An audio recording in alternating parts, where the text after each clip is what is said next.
Assalamualaikum anak-anak. Apa khabar hari ini? Sihat?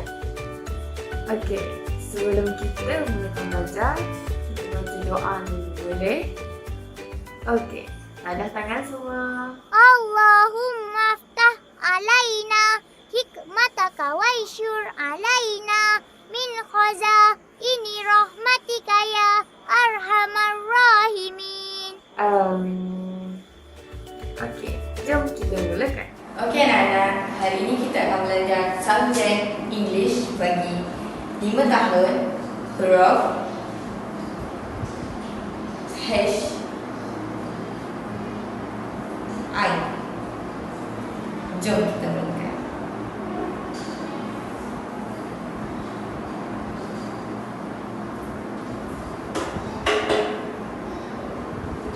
Okey anak-anak, kita akan belajar menulis huruf H dan huruf A. Jom. Saya memilih huruf H ialah tarik macam satu, tolak sini dan tarik sekali. Jadilah huruf H. Sekali lagi. Tarik sini dan tarik. H.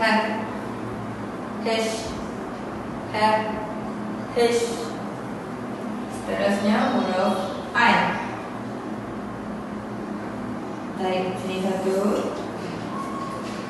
tarik dan tarik. I.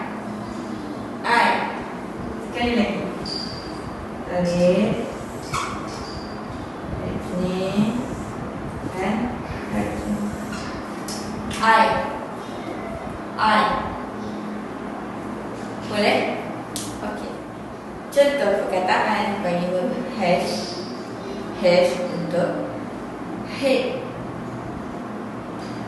H untuk hat. Seterusnya I untuk ink. I untuk igloo. Macam mana pembelajaran hari ini? Okey ke? Kalau okey, jangan lupa ulang kaji. Tapi sebelum tu, mari kita sama-sama baca tasbih kifarah.